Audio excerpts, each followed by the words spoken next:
ಆದ ನಂತರ ಇದರ ಕಿಡ್ನಿ, ಲಿವರು, ಆಹಾರ ಚೀಲ, ದೇಹ ಇಡೀ ಸ್ಕ್ಯಾನ್ ಮಾಡ್ತಾರೆ. ಎಲ್ಲಾದ್ರೂ ಗುಂಡು ಬಿದ್ದಿದೆ ಅಂತ. ಗುಂಡು ಬಿದ್ದಿಲ್ಲ ಅನ್ನುವಂತ ಸುದ್ದಿ. ಯಾವ್ದಾದ್ರೂ ಹೆಣ್ಣು ಹುಲಿಗಳು ಹೀಟಿಗೆ ಬಂದಿದೆನಾ ಅಂತ ಹೇಳಿ. ಹಾಗಾದ್ರೆ ಮತ್ತೆ ಹೆಣ್ಣು ಹುಲಿ ಗಂಡು ಹುಲಿ ಹ್ಯಾಕ್ ಕ್ರಾಸ್ ಮಾಡ್ತಾವಂತೇಳಿ ನಮಗೆ ಬಂದಾಗ ಏನು ಹೆಣ್ಣು ಹುಲಿ ಇರುತ್ತೆ, ಇದು ತನ್ನ ಟೆರಿಟರಿಯನ್ನ ಒಂದು ಫಿಕ್ಸ್ ಮಾಡ್ಕೊಂಡಿರುತ್ತೆ. ಕಾಡಂದಿಗಳ ಬೇಟೆ ಸುಮಾರು ಇಲ್ಲಿ ನಡೀತಾ ಇದಾವೆ ಅನ್ನುವಂಥದ್ದು ಸುದ್ದಿ. ಹೀಗಾಗಿ ಇದೇನು ಆ ಹುಲಿ ಬರ್ತಾ ಇರುತ್ತೆ, ಎಲ್ಲೋ ಒಂದು ಕಡೆ ಇದಕ್ಕೆ ಕಾಡಂದಿಗೆ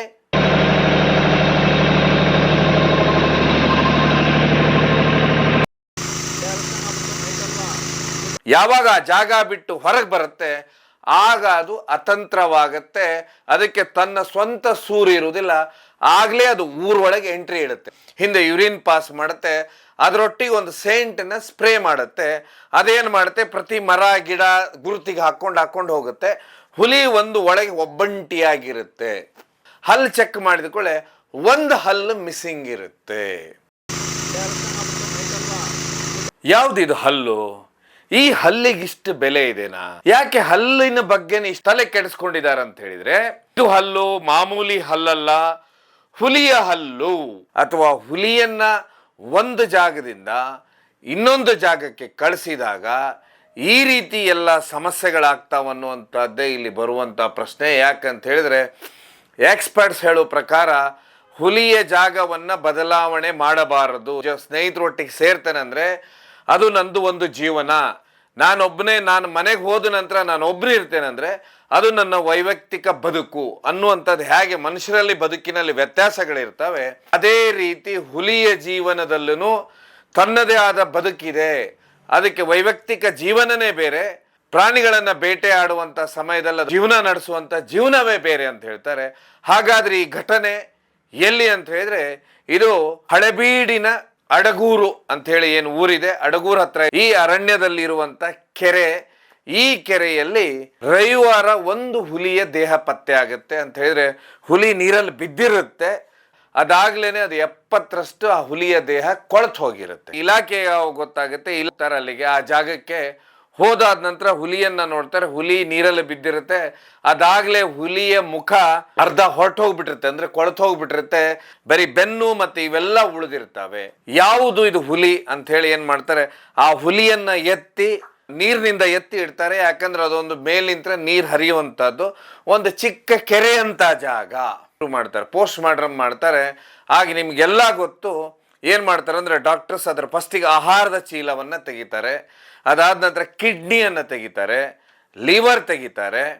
ಆಮೇಲೆ ಒಂದು ಮೆಟಲ್ ಡಿಟೆಕ್ಟರ್ ಅವ್ರ ಹತ್ರ ಇರುತ್ತೆ. ಇಡೀ ದೇಹವನ್ನ ಚೆಕ್ ಮಾಡ್ತಾರೆ. ಮಷೀನ್ ಇಟ್ಟ ಹುಲಿಗೆ ಚೆಕ್ ಮಾಡಿದಾಗ ಯಾರಾದ್ರೂ ಗುಂಡೇನಾದ್ರೂ ಹಾರಿಸಿದ್ದಾರೆ ಈ ಹುಲಿಗೆ ಅಂತ ಹೇಳಿ ಚೆಕ್ ಮಾಡ್ತಾರೆ. ಯಾಕಂತ ಹೇಳಿದ್ರೆ ಬುಲೆಟ್ ಇದ್ರೆ ಆ ಮೆಟಲ್ ಡಿಟೆಕ್ಟರ್ ಸೌಂಡ್ ಮಾಡುತ್ತೆ. ಅದು ಆ ಹುಲಿಯಲ್ಲಿ ಎಲ್ಲೂ ಇರುವುದಿಲ್ಲ. ಇದಾದ ಮೇಲೆ ಅದರ ಹಲ್ಲನ್ನ ತೆಗಿತಾರೆ. ಹಲ್ಲು ಅಂದ್ರೆ ಎರಡೂ ಭಾಗದ ಹಲ್ಲನ್ನ ಚೆಕ್ ಮಾಡ್ತಾರೆ. ಹಲ್ಲು ಚೆಕ್ ಮಾಡಿದ ಕೂಡಲೇ ಒಂದು ಹಲ್ಲು ಮಿಸ್ಸಿಂಗ್ ಇರುತ್ತೆ.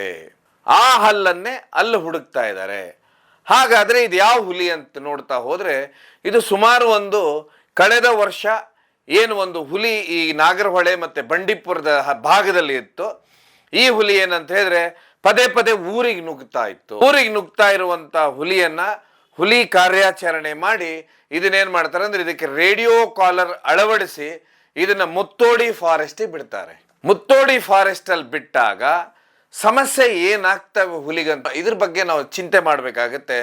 ಒಂದು ಜಾಗದಿಂದ ಇನ್ನೊಂದು ಜಾಗಕ್ಕೆ ಏನಾದರೂ ಶಿಫ್ಟ್ ಮಾಡಿಬಿಟ್ರೆ, ತನ್ನ ಸ್ಥಳವನ್ನು ಬದಲಿಸಿದಾಗ ಹುಲಿಗಳಿಗೆ ಏನು ಸಮಸ್ಯೆಗಳಾಗ್ತಾವ ಅನ್ನೋದೇ ಇಲ್ಲಿ ಬರುವಂತ ದೊಡ್ಡ ಪ್ರಶ್ನೆ. ಈ ತಪ್ಪನ್ನೇ ಮಾಡಬಾರ್ದು. ಇಲ್ಲಾಂದ್ರೆ ಇದೇ ರೀತಿ ಹುಲಿಗಳು ನೀರಲ್ಲಿ ಬಿದ್ದೋ ಯಾವುದೋ ರೀತಿಯ ಕಾದಾಟದಲ್ಲಿ ಸತ್ತು ಹೋಗಿರ್ತವೆ. ಸಾಯುವುದಕ್ಕೆ ಇದೇ ಕಾರಣ ಆಗುತ್ತಂತ ಹೇಳ್ತಾರೆ ಎಕ್ಸ್ಪರ್ಟ್ಸ್. ಹಾಗಾದ್ರೆ ಒಂದು ಹುಲಿಯ ಟೆರಿಟರಿ ಅಂದ್ರೆ ಏನು, ಹುಲಿ ಹೇಗೆ ತನ್ನ ವಾಸಸ್ಥಾನವನ್ನ ಮಾಡುತ್ತೆ, ಹುಲಿ ಹೇಗೆ ತಿನ್ನುತ್ತೆ, ಆಹಾರ ಪದ್ಧತಿ ಇರುತ್ತೆ, ಅದಾದ ನಂತರ ಈ ರೀತಿ ಹುಲಿ ಸಾಯ್ಲಿಕ್ಕೆ ಕಾರಣ ಏನಾಗುತ್ತೆ, ಇಲ್ಲಿ ಬರುವಂತ ಮೂಲ ಪ್ರಶ್ನೆ. ಅದಕ್ಕೆ ಮೊದಲು ಹುಲಿಯ ಟೆರಿಟರಿ ಅನ್ನುವಂಥದ್ದು ನಾವು ನೋಡುವ. ಒಂದು ಹುಲಿ ಸರಿಸುಮಾರು 40 ಎಕರೆ ಜಾಗದಲ್ಲಿ ಒಂದು ಸುತ್ತ ಸುತ್ತಳತೆ ಮಾಡ್ಕೊಂಡಿರುತ್ತೆ. ಆ ಸುತ್ತಳತೆಯಲ್ಲಿ ಹೇಗಿರುತ್ತೆ ಅಂತ ಹೇಳಿದ್ರೆ ಹುಲಿ ತಾನು ಹೋಗಿ ತನ್ನ ಒಂದು ಅದರ ಹತ್ರ ಸೇಂಟ್ ಸ್ಪ್ರೇ ಮಾಡುತ್ತೆ. ಅಂದರೆ ಅದರದ್ದೇನು ಹಿಂದೆ ಯುರಿನ್ ಪಾಸ್ ಮಾಡುತ್ತೆ, ಅದರೊಟ್ಟಿಗೆ ಒಂದು ಸೇಂಟನ್ನ ಸ್ಪ್ರೇ ಮಾಡುತ್ತೆ. ಅದೇನು ಮಾಡುತ್ತೆ, ಪ್ರತಿ ಮರ ಗಿಡ ಗುರುತಿಗೆ ಹಾಕೊಂಡು ಹೋಗುತ್ತೆ. ಹುಲಿ ಒಂದು ಒಳಗೆ ಒಬ್ಬಂಟಿಯಾಗಿರುತ್ತೆ. ಇದು ಈ ಪ್ರಶ್ನೆ ನಮ್ಮೆಲ್ಲರಿಗೂ ಬರುತ್ತೆ, ಹೌದಾ ಇಷ್ಟು ಜಾಗದಲ್ಲಿ ಒಂದೇ ಹುಲಿ ಒಬ್ಬಂಟಿಯಾಗಿರುತ್ತಂತ. ಹಾಗಾದ್ರೆ ಮತ್ತೆ ಹೆಣ್ಣು ಹುಲಿ ಗಂಡು ಹುಲಿ ಹ್ಯಾಕ್ ಕ್ರಾಸ್ ಮಾಡ್ತಾವಂತೇಳಿ ನಮಗೆ ಬಂದಾಗ ಏನು ಹೆಣ್ಣು ಹುಲಿ ಇರುತ್ತೆ, ಇದು ತನ್ನ ಟೆರಿಟರಿಯನ್ನ ಒಂದು ಫಿಕ್ಸ್ ಮಾಡ್ಕೊಂಡಿರುತ್ತೆ. ಈ ಟೆರಿಟರಿ ಫಿಕ್ಸ್ ಮಾಡಿದಾಗ ಅದಕ್ಕೇನಾದ್ರೂ ಅಂದ್ರೆ ಆ ಹೆಣ್ಣು ಹುಲಿ ಹೀಟಿಗೆ ಬಂತು ಅಂತ ಹೇಳಿದ್ರೆ ಅದೇನಾಗುತ್ತೆ, ಅದು ಒಂದು ಸ್ಪ್ರೇ ಮಾಡಿರುತ್ತೆ ಅದರ ಟೆರಿಟರಿಯಲ್ಲಿ. ಈ ಗಂಡು ಹುಲಿ ಏನಂತ ಹೇಳಿದ್ರೆ ಹೋಗಿ ಮೂಸು ನೋಡ್ತವೆ. ಬೇಟೆಯಲ್ಲಿ ಒಂದು ವೇಳೆ ಒಂದು ಕಾಟಿ ಅಂತ ಹೇಳಿದ್ರೆ ಕಾಡೆಮ್ಮೆ ಏನಾದರೂ ಸಿಕ್ತಂದ್ರೆ ಇದನ್ನ 15 ದಿವಸ ತಿನ್ನುತ್ತೆ ಇಟ್ಟು. ಯಾಕಂತ ಹೇಳಿದ್ರೆ 15 ದಿವಸನೂ ಅದ್ರ ಮಾಂಸವನ್ನ ಸ್ವಲ್ಪ ತನಗೆ ಎಷ್ಟು ಬೇಕೋ ಅಷ್ಟು ಅಂತ ಹೇಳಿದ್ರೆ 6ರಿಂದ 8 kg ವರೆಗೆ ತಿನ್ನುತ್ತೆ. ತಿಂದಾದ ನಂತರ ಏನ್ ಮಾಡುತ್ತೆ, ಅದು ಸೈಡಲ್ಲೇ ಇಡುತ್ತೆ, ಅಲ್ಲೇ ಪಕ್ಕದಲ್ಲಿ ಹೋಗಿ ಮಲಗುತ್ತೆ. ಏನೋ ಒಂದು ಅದು ಮತ್ತೆ 3 ದಿವಸ 4 ದಿವಸ ಅದು ಯಾವಾಗ ಕರಗಿದ ನಂತರ ಮತ್ತೆ ಹೋಗುತ್ತೆ, ಅದನ್ನ ತಿನ್ನುತ್ತೆ.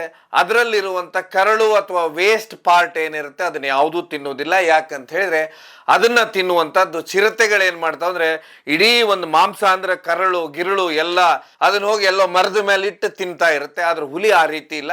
ಹುಲಿಗೆ ಕ್ಲೀನ್ ಈಟರ್ ಅಂತ ಹೇಳಿದ್ರೆ ತುಂಬಾ ಸ್ವಚ್ಛವಾಗಿ ತಿನ್ನುವಂಥ ಪ್ರಾಣಿ ಅಂತ ಹೇಳಿದ್ರೆ ಅದು ಹುಲಿ ಯಾವುದನ್ನು ವೇಸ್ಟ್ ಮಾಡಲಾರ್ದೇನೆ ಕರೆಕ್ಟ್ ಮಾಂಸದ ಪಾಠಗಳನ್ನೇ ತಿನ್ನುತ್ತೆ.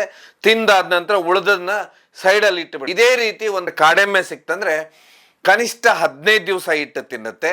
ಅದೇ ಜಿಂಕೆ ಅಥವಾ ಒಂದು ಕುರಿ ಆದ್ರೆ ಅದನ್ನ 7 ದಿವಸ ತನ್ನ ಆಹಾರ ಮಾಡುತ್ತೆ. ಪ್ರತಿ 7 ದಿವಸಕ್ಕೊಮ್ಮೆ ತನ್ನ ಏನು ಬೌಂಡ್ರಿ ಇದೆ ಅಂದ್ರೆ ತನ್ನ ಟೆರಿಟರಿ ಏನಿದೆ ಒಂದು ಸರಿಸುಮಾರು 30ರಿಂದ 40 ಎಕರೆ ಜಾಗವನ್ನು ಗುರುತಿಸ್ಕೊಂಡಿರುತ್ತೆ. ಅದನ್ನ ಹೋಗಿ ಒಂದು ರೌಂಡ್ ನೋಡ್ಕೊಂಡು ಬರುತ್ತೆ. ಆವಾಗ ಅಲ್ಲಿ ನೋಡುತ್ತೆ ಯಾವುದಾದ್ರೂ ಹುಲಿ ಬಂದಿದೆನಾ, ಬೇರೆ ಹುಲಿಗಳು ಪ್ರವೇಶ ಮಾಡಿದಾವ. ಇದೇ ಸಮಯಕ್ಕೆ ಇನ್ನೊಂದು ಚೆಕ್ ಮಾಡುತ್ತಾ ಇರುತ್ತೆ ಹುಲಿಗಳು, ಯಾವುದಾದ್ರೂ ಹೆಣ್ಣು ಹುಲಿಗಳು ಹೀಟಿಗೆ ಬಂದಿದೆನಾ ಅಂತ ಹೇಳಿ. ಹೆಣ್ಣು ಹುಲಿ ಏನಾದ್ರೂ ಯಾವುದಾದ್ರೂ ಹೀಟಿಗೆ ಬಂದಿದ್ದ ಸ್ಪ್ರೇ ಇತ್ತಂದ್ರೆ ಇನ್ನೊಂದು ಟೆರಿಟರಿಯಲ್ಲಿ, ಆಗ ಹೆಣ್ಣು ಹುಲಿ ಏನ್ ಮಾಡುತ್ತಂದ್ರೆ ತನಗೆ ಬೇಕಾದಂಥವ್ರನ್ನ, ಯಾಕಂತ ಹೇಳಿದ್ರೆ 40 ಎಕರೆಯಲ್ಲಿ ತನ್ನ ಟೆರಿಟರಿ ಫಿಕ್ಸ್ ಮಾಡ್ಕೊಂಡಿರುತ್ತೆ. ಅದೇ ರೀತಿ ಹೆಣ್ಣು ಹುಲಿನೂ ಅಷ್ಟೇ ಸ್ಟ್ರಾಂಗ್ ಆಗಿರುತ್ತೆ. ಅದನ್ನು ತಂದೊಂದು 30-40 ಎಕರೆಯಲ್ಲಿ ತಂದೊಂದು ಟೆರಿಟರಿನ ಫಿಕ್ಸ್ ಮಾಡ್ಕೊಂಡಿರುತ್ತೆ. ಅದು ತನಗೆ ಬೇಕಾದಂಥ ಹುಲಿಯನ್ನ ಒಳಗೆ ಬರ್ಲಿಕ್ಕೆ ಬಿಡುತ್ತೆ, ಇಲ್ಲಾಂದ್ರೆ ಅದು ಕಾದಾಡುತ್ತೆ. ಹೀಗಾಗಿ ಹುಲಿ ಕಾದಾಟ ಆಗುತ್ತೆ.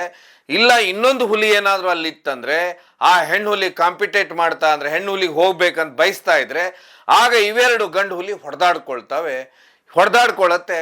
ಅದರಲ್ಲಿ ಯಾವುದು ಗೆಲುವಾಗುತ್ತೆ ಅದು ಹೆಣ್ಣು ಹುಲಿ ಹತ್ರ ಹೋಗುತ್ತೆ.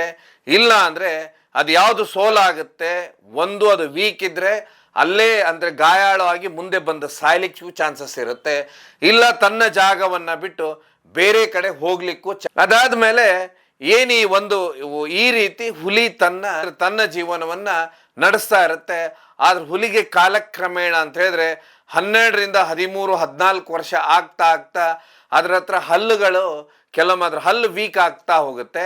ಆಗ ಏನು ಯಂಗರ್ ಹುಲಿಗಳಿರ್ತವೆ, ಯುವ ಹುಲಿಗಳಿರ್ತವೆ, ಅದೇನ್ ಮಾಡುತ್ತಂದ್ರೆ ಅದಕ್ಕೆ ಜಾಗ ಇರುವುದಿಲ್ಲ. ಯಾಕಂದ್ರೆ ಮರಿ ಹಾಕಿಬಿಟ್ಟಿರುತ್ತೆ, ಅದಕ್ಕೊಂದು ಜಾಗ ಬೇಕಾಗುತ್ತೆ. ಆಗ ಏನ್ ಮಾಡುತ್ತಂದ್ರೆ ಈ ಹುಲಿ ಮೇಲೆ ದಾಳಿ ಮಾಡುತ್ತೆ, ವಯಸ್ಸಾದ ಹುಲಿ ಮೇಲೆ.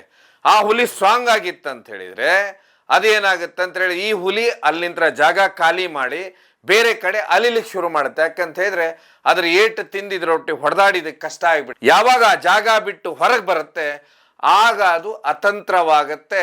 ಅದಕ್ಕೆ ತನ್ನ ಸ್ವಂತ ಸೂರು ಇರುವುದಿಲ್ಲ. ಆಗ್ಲೇ ಅದು ಊರೊಳಗೆ ಎಂಟ್ರಿ ಇಡುತ್ತೆ. ಊರೊಳಗೆ ಎಂಟ್ರಿ ಇಟ್ಟು ಅಥವಾ ಬೇರೆ ಬೇರೆ ಕಾಡಲ್ಲಿ ತಿರುಗ್ಲಿಕ್ಕೆ ಶುರು ಮಾಡುತ್ತೆ. ಇದೇ ಸಮಯದಲ್ಲಿ ಏನ್ ಮಾಡ್ತಾರೆ ಅಂದ್ರೆ ಹುಲಿಯ ದಾಳಿ ಶುರುವಾಗ್ತವೆ. ಯಾವಾಗ ದನದ ಹಟ್ಟಿಗೆ ದಾಳಿ ಮಾಡುತ್ತೆ, ಇಲ್ಲ ಎಲ್ಲಾದ್ರೂ ಕಾಡಂದಿ ಸಿಕ್ಕರೆ ಕಾಡಂದಿ ಮೇಲೆ ಮಾಡುತ್ತೆ, ಇಲ್ಲ ಕುರಿಗಳು ಆಡುಗಳು ಸಿಕ್ಕರೆ ಅದ್ರ ಮೇಲೆ ದಾಳಿ ಮಾಡೋದು, ದನಗಳ ಮೇಲೆ ದಾಳಿ ಮಾಡುವುದು ಇದು ಪ್ರಾರಂಭ ಮಾಡುತ್ತೆ. ಆಗ ಅದಕ್ಕೆ ಜಾಗ ಇರುವುದಿಲ್ಲ. ಇದು ಇಲಾಖೆ ಗೊತ್ತಾದ ಕೂಡಲೇ ಇಲ್ಲ ಏನ್ ಮಾಡ್ತಾರೆ ಅಂತ ಹೇಳಿದ್ರೆ ಅವಾಗ ನಿಮ್ಮೆಲ್ಲ ಕೇಳಿ ಹುಲಿ ದಾಳಿ ಮಾಡ್ತು. ಇದೇ ಸಮಯಕ್ಕೆ ಯಾವಾಗ ಹುಲಿ ದಾಳಿ ಮಾಡುತ್ತೆ ಆಗ ಏನಂತ ಹೇಳಿದ್ರೆ ಇಲಾಖೆಯವರು ಏನ್ ಮಾಡ್ತಾರೆ ಅಂದ್ರೆ ಈ ಹುಲಿಯನ್ನು ಹಿಡಿಯೋದಕ್ಕೆ ಹುಲಿ ಕಾರ್ಯಾಚರಣೆ ಮಾಡ್ತಾರೆ. ಕಾರ್ಯಾಚರಣೆ ಮಾಡಿದ ನಂತರ ರೇಡಿಯೋ ಕಾಲರ್ ಹಾಕಿ ಅದನ್ನ ಆ ಜಾಗದಿಂದ ಇನ್ನೊಂದು ಕಾಡಿಗೆ ಬಿಡ್ತಾರೆ. ಇಲ್ಲಿ ಒಂದು ವಿಷಯ ಬರೋದಂತ ಹೇಳಿದ್ರೆ ಎಕ್ಸ್ಪರ್ಟ್ಸ್ ಹೇಳೋ ಪ್ರಕಾರ ಈ ತಪ್ಪನ್ನ ಮಾಡಬಾರದು. ಅದು ತಾನು ಎಲ್ಲಿರುತ್ತೆ, ಯಾವ ಕಾಡಿಂದ ಬಂದಿರುತ್ತೆ ಅದೇ ಕಾಡಿಗೆ ರೇಡಿಯೋ ಕಾಲರ್ ಅಳವಡಿಸಿ ಮತ್ತೆ ಬಿಟ್ಟು ಬಿಡ್ಬೇಕಂತೆ. ಒಂದು ಹೊಡೆದಾಡುತ್ತೆ, ಇಲ್ಲ ಅಲ್ಲೇ ಎಲ್ಲೋ ಒಂದ್ ಕಡೆ ಜಾಗ ಉಳಿಸ್ಕೊಂಡು ಜಾಗ ಮಾಡುತ್ತೆ. ಯಾವಾಗ ಆ ಕಾಡಿನಿಂದ ಹೊರಗೆ ಬರುತ್ತೆ, ಅದು ನಾಗರಹೊಳೆನೋ ಬಂಡೀಪುರ ಇದ್ದಂತ ಹುಲಿನೇನ್ ಮಾಡಿಬಿಡ್ತಾರೆ, ಮುತ್ತೋಡಿಯಲ್ಲಿ ತಂದು ಅಥವಾ ಭದ್ರಾ ರಿಸರ್ವ್ ಫಾರೆಸ್ಟ್ ಅಲ್ಲಿ ತಂದು ಬಿಟ್ಟು ಬಿಡ್ತಾರೆ. ಯಾವಾಗ ಬಿಡುತ್ತೆ ಆಗ ಅಲ್ಲಿರುವಂತ ಹುಲಿಗಳು ಸಿಕ್ಕಾಪಟ್ಟೆ ಸ್ಟ್ರಾಂಗ್ ಆಗಿರ್ತವೆ, ಅವು ಇದ್ರ ಮೇಲೆ ಬೀಳ್ತವೆ. ಇದ್ರ ಮೇಲೆ ಬಿದ್ದಾಗ ಅದಕ್ಕೆ ಎಲ್ಲಿ ಇರಬೇಕು, ಏನು ಮಾಡಬೇಕು, ಯಾಕಂದ್ರೆ ಸಂಪೂರ್ಣವಾಗಿ ಜಾಗ ಚೇಂಜ್ ಆಗಿರುತ್ತೆ, ಆಗ ಅದಕ್ಕೆ ಗೊತ್ತಾಗುವುದಿಲ್ಲ. ಇದಕ್ಕೆ ಉದಾಹರಣೆ ಬರಬೇಕಂದ್ರೆ ಯಾವುದು 1990ರಲ್ಲಿ ನಾಗರಹೊಳೆಯಲ್ಲಿ 36 ಹುಲಿಗಳಷ್ಟೇ ಇದ್ದು ಇವತ್ತಲ್ಲಿ 140ರಿಂದ 150 ಹುಲಿಗಳಿದಾವೆ. ಅಂದ್ರೆ ಹುಲಿಗಳ ಸಂಖ್ಯೆ ಜಾಸ್ತಿ ಆಗಿದೆ, ಯಾಕಂದ್ರೆ ಕಾಡು ಸಮೃದ್ಧವಾಗಿ ಆಗ್ತಾ ಇದೆ. ಹೀಗಾಗಿ ಜಿಂಕೆ, ಕಡವೆ, ಕಾಡೆಮ್ಮೆ ಈ ರೀತಿಯ ಪ್ರಾಣಿಗಳು ಜಾಸ್ತಿ ಆಗೋದ್ರಿಂದ ಹುಲಿಗಳ ಸಂತತಿನೂ ದೊಡ್ಡ ಮಟ್ಟದಲ್ಲಿ ಬೆಳೀತಾ ಇದೆ. ಹುಲಿಗಳ ಮಧ್ಯೆ ಹೊಡೆದಾಟನೂ ನಡೀತಾ ಇದೆ. ಹೀಗಾಗಿ ಅವು ಕಾಡು ಬಿಟ್ಟು ಹೊರಗೆ ಬರ್ತವೆ. ಅದೇ ರೀತಿನೇ ಈ ಹುಲಿನೂ ಏನು ಮೊನ್ನೆ ಒಂದು ಶವವಾಗಿ ಸಿಗುತ್ತೆ, ನೀರಲ್ಲಿ ಅರ್ಧ 70ರಷ್ಟು ಕೊಳ್ತಿರುವಂತ ಶವ ಸಿಗುತ್ತೆ. ಇದನ್ನ ಕಳೆದ ವರ್ಷ ಏನು ನಾಗರಹೊಳೆ ಬಂಡೀಪುರ ಭಾಗದಿಂದ ತಂದು ಮುತ್ತೋಡಿ ಫಾರೆಸ್ಟ್ ಅಲ್ಲಿ ಬಿಟ್ಟಿರ್ತಾರೆ. ಮುತ್ತೋಡಿ ಫಾರೆಸ್ಟ್ ಅಲ್ಲಿ ಇದಕ್ಕೆ ಜಾಗ ಸಿಗುದಿಲ್ಲ. ಯಾಕಂತ ಹೇಳಿದ್ರೆ ಒಂದು ಹುಲಿ ಒಂದು ಅರಣ್ಯದಲ್ಲಿ ಸೆಟ್ ಆಗಬೇಕಾದ್ರೆ 1 ವರ್ಷ ಬೇಕಂತೆ. ಯಾವಾಗ ಅದಕ್ಕೆ ಜಾಗ ಸಿಗುದಿಲ್ಲ ಆಗ ಅದು ತನ್ನ ಆಹಾರವನ್ನು ಹುಡ್ಕೊಂಡು ಹೊರಗೆ ಬರುತ್ತೆ. ಹೊರಗೆ ಬಂದಾಗ ಏನ್ ಮಾಡುತ್ತೆ ಅಂದ್ರೆ ಜಗ್ಬೋರ್ನಹಳ್ಳಿ ಫಾರೆಸ್ಟ್ ಅಲ್ಲಿ ಸ್ವಲ್ಪ ದಿವಸ ಈ ಹುಲಿ ಇರುತ್ತೆ. ಏನ್ ಮುತ್ತೋಡಿ ಫಾರೆಸ್ಟ್ ಅಲ್ಲಿರುತ್ತೆ ಚಿಕ್ಕಮಂಗ್ಳೂರಲ್ಲಿ, ಅಲ್ಲಿಂದ ಬೇಲೂರು ಅಂದ್ರೆ ಹಾಸನಕ್ಕೆ ಬರುತ್ತೆ. ಜಗ್ಬೋರ್ನಹಳ್ಳಿ ಫಾರೆಸ್ಟ್ ಅಲ್ಲಿ ಸುಮಾರು ದಿವಸ ಇರುತ್ತೆ. ಅಲ್ಲಿ ಸುಮಾರು ಕುರಿಗಳನ್ನ ತಿಂತಾ ಇರುತ್ತೆ. ಇದನ್ನ ಅರಣ್ಯ ಬಂದಿನೂ ಗುರುತಿಸಿರ್ತಾರೆ. ಯಾಕಂತ ಹೇಳಿದ್ರೆ ಅದರ ಲದ್ದಿಯಲ್ಲಿ ಹುಲಿ ಈ ಕುರಿಗಳ ಕೂದಲುಗಳು ಸಿಗ್ತಾ ಇರ್ತವೆ. ಹೀಗಾಗಿ ಇಲ್ಲೊಂದು ಹುಲಿ ಇದೆ ಅಂತ ಅವ್ರಿಗೆ ಗೊತ್ತಿರುತ್ತೆ. ಅದಾದ ನಂತರ ಜಗ್ಬೋರ್ನಹಳ್ಳಿ ಪೂರ್ತಿ ಇದೇನ್ ಮಾಡುತ್ತೆ ಅಂದ್ರೆ ಅಲ್ಲಿ ತಿರ್ಗಾಡ್ತಾ ಏನಾಗುತ್ತೆ ಅಂದ್ರೆ ಅದರ ಪಕ್ಕದಲ್ಲಿ ಇರುವಂತದ್ದು ಅಂದ್ರೆ ಏನು ಹಳೆಬೀಡು, ಬೇಲೂರು ಮಧ್ಯಭಾಗ ಇದೆ, ಈ ಭಾಗದಲ್ಲಿ ಇದು ಮತ್ತೆ ತಿರ್ಗಾಡ್ಕೊಂಡು ಬರುತ್ತೆ. ಯಾಕೆ ತಿರ್ಗಾಡ್ಕೊಂಡು ಬರುತ್ತೆ ಅಂತ ಹೇಳಿದ್ರೆ ಇದು ತನ್ನ ಮೂಲ ಜಾಗಕ್ಕೆ ಹೋಗ್ಲಿಕ್ಕೆ ಪ್ರಯತ್ನ ಪಡುತ್ತೆ, ಅಂದ್ರೆ ತನ್ನ ಸ್ವಂತ ಮನೆಗೆ. ಯಾಕಂದ್ರೆ ಈಗ ಅವ್ರು ಏನ್ ಮಾಡಿದಾರೆ ಅಂದ್ರೆ ಸ್ವಂತ ಮನೆಯಿಂದ ಹೊರಗೆ ಬರುತ್ತೆ, ಆ ಸ್ವಂತ ಮನೆಯನ್ನು ಇನ್ನೊಂದು ಹುಲಿ ತಗೊಂಡಿದೆ, ಇದರಿಂದ ಅರಣ್ಯ ಇಲಾಖೆ ಹಿಡಿತಾರೆ, ರೇಡಿಯೋ ಕಾಲರ್ ಅಳವಡಿಸ್ತಾರೆ, ಅದಕ್ಕೆ ಇನ್ನೊಂದು ಜಾಗ ಕಲ್ಪಿಸುವ ಅಂತೇಳಿ ಮುತ್ತೋಡಿ ಕಡೆ ಚಿಕ್ಕಮಂಗ್ಳೂರಲ್ಲಿ ಬಿಟ್ಟು ಆ ಹುಲಿ ಏನಾಗುತ್ತೆ ತನ್ನ ಮತ್ತೆ ಅದು ಜಾಗ ತನ್ನದು ಹಳೆ ಜಾಗನೇ ಹುಡುಕುತ್ತೆ, ಅಲ್ಲಿ ಜಾಗ ಸಿಗ್ತಾ ಇಲ್ಲ ಅಂತ ಇದೇ ರೀತಿ ಇದು ಸಂಚಾರ ಮಾಡ್ಕೊಂಡೇ ಬರ್ತಾ ಇರುತ್ತೆ ಕಳೆದ 3 ತಿಂಗಳಿಂದ ಈ ಹುಲಿ. ಮನೆಗೆ ಏನಾಗುತ್ತೆ ಅಂತ ಹೇಳಿದ್ರೆ ಏನು ಹಳೆಬೀಡಿನ ಅಡಗೂರು ಭಾಗಕ್ಕೆ ಬರುತ್ತಿಲ್ಲ, ಕಾಡಂದಿಗಳಿದಾವೆ ಅನ್ನುವಂಥದ್ದು ಸುದ್ದಿ. ಇದೆಲ್ಲದಕ್ಕಿಂತ ಹೆಚ್ಚಾಗಿ ಕಾಡಂದಿಗಳ ಬೇಟೆ ಸುಮಾರು ಇಲ್ಲಿ ನಡೀತಾ ಇದಾವೆ ಅನ್ನುವಂಥದ್ದು ಸುದ್ದಿ.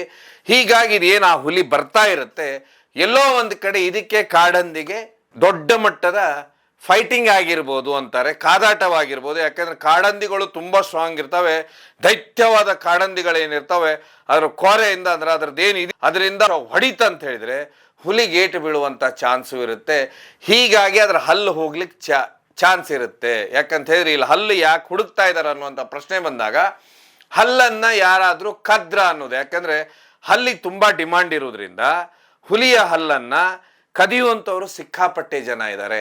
ಆದ್ರೆ ಎಕ್ಸ್ಪರ್ಟ್ಸ್ ಹೇಳೋ ಪ್ರಕಾರ ಹುಲಿ ಹಲ್ಲನ್ನ ಕದ್ರಿ ಎಲ್ಲಾನು ಕದ್ಕೊಂಡು ಹೋಗ್ಬಿಡ್ತಾರ ಅವರು, ಒಂದೇ ಒಂದು ಹಲ್ಲನ್ನ ಕದಿಯುವುದಿಲ್ಲ. ಇದು ಕಾಡಂದಿ ಒಟ್ಟಿಗೆ ಫೈಟ್ ಆಡುವತ್ತಿಗೆ ಆ ಹಲ್ಲು ಹೋಗಿರ್ಲಿಕ್ಕೂ ಚಾನ್ಸ್ ಇರುತ್ತೆ. ಇಲ್ಲ ಅಂತ ಹೇಳಿದ್ರೆ ತುಂಬಾ ದಣದು ನೀರು ಕುಡಿಲಿಕ್ಕೆ ಬಂದಾಗ ತನ್ನ ಜೀವವನ್ನ ಆ ನೀರಲ್ಲೇ ಬಿಟ್ಟಿರ್ಲಿಕ್ಕೂ ಸಾಧ್ಯ ಇದೆ. ಇಲ್ಲ ಅಂತ ಹೇಳಿದ್ರೆ ಹಂದಿ ಹೊಡಿಲಿಕ್ಕೆ ಕೆಲವೊಂದು ವಿಷಗಳನ್ನ ಪ್ರಯೋಗಿಸ್ತಾರೆ, ಇದನ್ನ ತಿಂದು ಇದು ಬಂದು ನೀರತ್ರ ನೀರು ಕುಡಿಯೋತ್ತಿಗೆ ಜೀವ ಬಿಟ್ಟಿರ್ಲಿಕ್ಕೂ ಸಾಧ್ಯ ಇದೆ.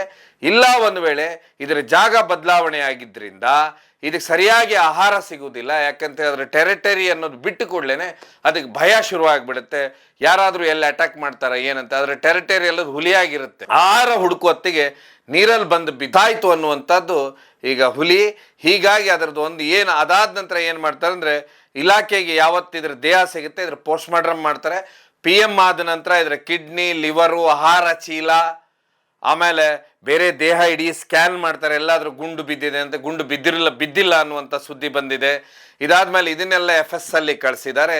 ಅದಾದ್ಮೇಲೆ ಎಲ್ಲಾ ಸಮ್ಮುಖದಲ್ಲಿ ಅಂತ ಹೇಳಿದ್ರೆ ಏನು ಪ್ರತಿ ಜಿಲ್ಲೆಗೊಬ್ರು ಹೊರಗಿನಿಂದ ಅಂದ್ರೆ NGO ಕಡೆಯಿಂದ ಅರಣ್ಯದ ವಾರ್ಡನ್ ಅಂತ ಏನ್ ನೇಮಿಸಿರ್ತಾರೆ, ಅವರು ಇಲಾಖೆ, ಪೊಲೀಸ್ ಇಲಾಖೆ, ಅರಣ್ಯ ಇಲಾಖೆ, ಇಡೀ ಸರ್ಕಾರವೇ ಅಲ್ಲಿ ನಿಂತ್ಕೊಂಡು ಹುಲಿಯನ್ನ ಸುಡ್ತಾರೆ ಎಲ್ಲ. ಯಾಕಂದ್ರೆ ಅದು ವಿಡಿಯೋ ಮಾಡ್ಬೇಕಾಗತ್ತೆ, ಎಂಟೈರ್ ವಿಡಿಯೋ ಮಾಡ್ತಾರೆ. ಇದನ್ನ ಸೋಮವಾರ ದಿವಸ ಪೂರ್ಣ ಇದಾಗುತ್ತೆ. ಇದಾದ ನಂತರ ಆ ಹಲ್ಲನ್ನ ಮಂಗಳವಾರ ದಿವಸ ಇಡೀ ಹುಡುಕ್ತಾರೆ, ಬೆಳಗ್ಗೆಯಿಂದ ಸಂಜೆವರೆಗೆ ಹುಡುಕ್ತಾರೆ. JCB ಮಷೀನು, ದೊಡ್ಡ ದೊಡ್ಡ ನೀರು ಪಂಪ್ ಸೆಟ್ ಎಳೆಯುವಂಥದ್ದು, ಅಗ್ನಿಶಾಮಕ, ಅರಣ್ಯ ಇಲಾಖೆ, ಪೊಲೀಸವರು ಎಲ್ಲರ ಸಮ್ಮುಖದಲ್ಲೇ ಹುಡುಕ್ತಾರೆ. ಆಮೇಲೆ ಮಣ್ಣನ್ನ ನೀರು ಕೆಳಗಿರುವಂಥ ಮಣ್ಣನ್ನ ತೆಗೆದು ಮಣ್ಣು ವಾಶ್ ಮಾಡಿ ನೋಡ್ತಾರೆ, ಎಲ್ಲಾದರೂ ಹುಲಿಯ ಹಲ್ಲು ಸಿಗುತ್ತಾ, ಅಥವಾ ಕಾಡು ಹಂದಿ ಏನಿದೆ, ಕಾಡಂದಿ ಯಾವುದಾದ್ರೂ ಹಲ್ಲು ಸಿಗುತ್ತಾ ಅಂಥೇಳಿ. ಯಾಕಂದ್ರೆ ಕಾದಾಟದಲ್ಲಿ ಏನಾದರೂ ಆಗಿದೆ ಅಂಥೇಳಿ. ಯಾಕಂದ್ರೆ ಒಂದು ಹುಲಿ ಸಾಯ್ತಂದ್ರೆ ಎಷ್ಟೆಲ್ಲ ದೊಡ್ಡ ಮಟ್ಟದ ಪ್ರೊಸೀಜರ್ ಇದೆ ಅಂತ ಇಲ್ಲೇ ಗೊತ್ತಾಗುತ್ತೆ. ಇದೇ ಕಾರ್ಯವನ್ನ ನಿನ್ನೆ ಅಂತ ಹೇಳಿದ್ರೆ ಮೊನ್ನೆ ಸೋಮವಾರ ಮಂಗಳವಾರ 2 ದಿವಸ ನಡೆಯುತ್ತೆ. ಈಗ ಹಲ್ಲು ಎಲ್ಲಾದರೂ ಕಾದಾಟದಲ್ಲಿ ಬಿದ್ದು ಹೋಗಿದೆನಾ, ಅಥವಾ ಇಲ್ಲಿ ಕಾದಾಟದಲ್ಲಿ ಬಿದ್ದು ಹೋಗಿದೆನಾ, ಅಥವಾ ಹುಲಿ ಯಾಕೆ ಸಾಯ್ತು ಅನ್ನುವಂಥದ್ದು ಇನ್ನು PM ರಿಪೋರ್ಟ್ ಬಂದಾದ ನಂತರನೇ ಗೊತ್ತಾಗಬೇಕು. ಪೋಸ್ಟ್ ಮಾರ್ಟಮ್ ರಿಪೋರ್ಟ್ ಬಂದಾದ ನಂತರನೇ ಹೇಗೆ ನ್ಯಾಚುರಲ್ ಡೆತ್ತಾ ಅಥವಾ ಹೀಗಾಗಿ ಹಾರ್ಟು ಪ್ರತಿಯೊಂದನ್ನು ತಗೊಂಡು ಹೋಗ್ತಾರೆ.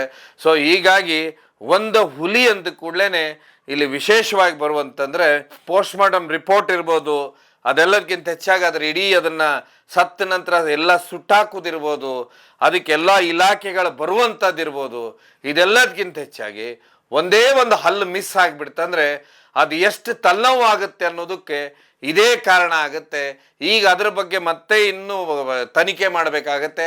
ಅದು ನಿಜವಾಗ್ಲೂ ಹುಲಿ ಈ ಹಲ್ಲನ್ನು ಯಾರಾದರೂ ತಗೊಂಡೋಗಿದಾರ, ಅಥವಾ ಕಾದಾಟದಲ್ಲಿ ಇದು ಹಲ್ಲು ಬಿದ್ದಿದೆನಾ, ಅಥವಾ ಇದಕ್ಕೆ ಒಂದು ಹಲ್ಲು ಇರಲಿಲ್ವಾ ಅನ್ನೋದು ಮೊದಲು ಪ್ರೂವ್ ಆಗಬೇಕಾಗತ್ತೆ. ಹಲ್ಲಿಗೆ ವಿಪರೀತವಾಗಿ ಡಿಮಾಂಡ್ ಇರೋದ್ರಿಂದ. ಬಟ್ ಆದರೆ ಇಲ್ಲಿ ಎಕ್ಸ್ಪರ್ಟ್ಸ್ ಹೇಳೋದು ಅಂತ ಹೇಳಿದ್ರೆ, ಕಳ್ಳರು ಒಂದು ವೇಳೆ ಹಲ್ಲು ತಗೊಂಡೋಗಿದ್ರೆ ಅವ್ರು ಎಂಟೈರ್ ಹಲ್ಲನ್ನೇ ಕಿತ್ಕೊಂಡು ಹೋಗ್ತಾರೆ, ಒಂದು ಹಲ್ಲನ್ನು ತೊಗೊಂಡೋಗ್ಲಿಕ್ಕೆ ಸಾಧ್ಯ ಇಲ್ಲ ಅಂಥೇಳಿ. ಆಮೇಲೆ ಇದೆಲ್ಲದಕ್ಕಿಂತ ಹೆಚ್ಚಾಗಿ ಇಲ್ಲಿ ಹೇಳೋದಂದ್ರೆ, ಈ ರೀತಿ ಹುಲಿ ಅಂತ ಹೇಳಿದ್ರೆ ಏನು ಜೂದಲ್ಲಿ ಹುಲಿ ಇರ್ತವೆ, ಇದು 20 ರಿಂದ 25 ವರ್ಷನೂ ಜೀವಂತ ಇರ್ತವೆ. ಆದರೆ ಕಾಡಿನ ಹುಲಿ ತನ್ನ ಟೆರಿಟರಿ ಫೈಟ್ನಿಂದ ಅಂತ ಹೇಳಿದ್ರೆ ತನ್ನ ಕ್ಷೇತ್ರ ಏನಿದೆ ಇದರ ಉಳಿಸ್ಕೊಳ್ಳೋ ಹೊಡೆದಾಟದಲ್ಲಿದು ಯಾವ ಕಾರಣಕ್ಕೂ 13 ರಿಂದ 15 ವರ್ಷಕ್ಕಿಂತ ಜಾಸ್ತಿ ಬದುಕುವುದಿಲ್ಲ. ಆಮೇಲೆ ಸುಮಾರು ಜನ ಹೇಳ್ತಿರ್ತಾರೆ, ನಾವು ಹುಲಿ ಮಲಗಿತ್ತು, ನಾವು ಅದ್ರ ಮುಂದೆ ನಡೆಯಿತು, ಸುಮ್ಮನೆ ಹೋಗ್ಬಿಟ್ಟು ಅಂತ ಹೇಳಿದ್ರೆ, ಹುಲಿ ಒಂದು ಸರಿ ಹೊಟ್ಟೆ ತುಂಬ ತಿಂತು ಅಂದರೆ ಅದು ಸಂಪೂರ್ಣವಾಗಿ ಕರಗುವವರೆಗೆ ಇನ್ನೊಂದು ಪ್ರಾಣಿಯನ್ನು ಬೇಟೆ ಆಡೋದಿಲ್ಲ, ಇನ್ನೊಬ್ಬರನ್ನ ನೋಡೋದಿಲ್ಲ. ಆದ್ರೆ ಮಾನವನ ಮೇಲೆ ದಾಳಿ ಮಾಡುವಂಥ ಹುಲಿ ಅಂತ ಹೇಳಿದ್ರೆ ಅದು ತನ್ನ ಟೆರಿಟರಿಯಿಂದ ಹೊರಗೆ ದಬ್ಬಿಸ್ಕೊಂಡಿರುವಂಥ ಹುಲಿ ಏನಿದೆ, ಅದು ಯಾವಾಗ ಊರು ಹೋಗುತ್ತೆ ಆಗ ಅದಕ್ಕೆ ಏನಂತ ಹೇಳಿದ್ರೆ ಅದಕ್ಕೆ ಶಕ್ತಿ ಇರೋದಿಲ್ಲ. ಆ ಸಮಯದಲ್ಲಿ ಈ ರೀತಿ ಮಾನವ ಅಥವಾ ಪ್ರಾಣಿಗಳ ಮೇಲೆ ದಾಳಿ ಮಾಡ್ಲಿಕ್ಕೆ ಶುರು ಮಾಡುತ್ತೆ ಅನ್ನುವಂಥದ್ದು ಎಕ್ಸ್ಪರ್ಟ್ ವಾದ. ಇದಾಗಿತ್ತು ಜನಜಾಗೃತಿ ಕಾರ್ಯಕ್ರಮ ನೋಡಿಕ್ಕೆ ಧನ್ಯವಾದ.